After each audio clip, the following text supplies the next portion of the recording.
చెప్పేది. ఈయన చేతులు ఈయన కాళ్ళు కనపడవా? మీ వికలాంగులని కనిపించదా? వికలాంగులని కనిపించదా? అసలు ఏ డాక్టర్ సార్ మాకు ఇచ్చేది? వికలాంగు ఈ అబ్బాయిని చూడండి, మాకు నర్సింగ్ రాదు, ఏమి రాదు. ఈ అబ్బాయిని చూసి ఎవరు సార్ పింఛన్ నీకున్నట్లుండేది? వికలాంగులు కాదని ఏ డాక్టర్ సార్ మాకు చెప్పేది? కళ్ళు కనిపించే సార్ చూసినప్పుడు అన్నా మీ వికలాంగా కాదని. 200 పింఛన్ నుంచి 3 ఏళ్ళలో చిన్నపిల్లలు అప్పుడే మాకు వికలాంగత్వం వచ్చింది.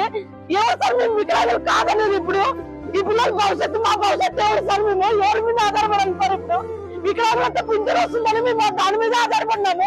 ఇప్పుడు లేదని చెప్తే మేము ఎవరి దగ్గర పోలేదు సార్. మేము రాష్ట్ర ప్రభుత్వం వీటిలో వెలికేసులు పెట్టి అర్హత ఉండే వాళ్ళకి పింఛన్లు ఇవ్వాలి, కానీ తొలగించడం లేదు సార్. ఇది మాకు ఈ అబ్బాయిని చూడండి సార్, కాళ్ళు చేతులు ఇవ్వాలా?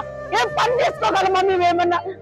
తండ్రి తల్లిదండ్రులు పింఛన్ మీద బతుకుతున్నాము. మేము ఎట్లా సార్ బతకాల్సినది? ఇప్పుడు ఆ పింఛన్ తీసేస్తున్నారు, మాకు కాళ్ళు లేవని చెప్పినారు. అయితే ఉద్యోగాలు ఇస్తారా మాకు ఏమన్నా? మేము ఏమన్నా ఉద్యోగాలు ఒక సీట్లో కూర్చొని పని చేస్తామా? అట్లనే ఇవ్వండి సార్, ఒక జీతం ఇవ్వండి మాకు. పింఛన్లు తీసేసి ఈ రకంగా ఈ విధంగా చేస్తే మేము ఎవరిని అడగల?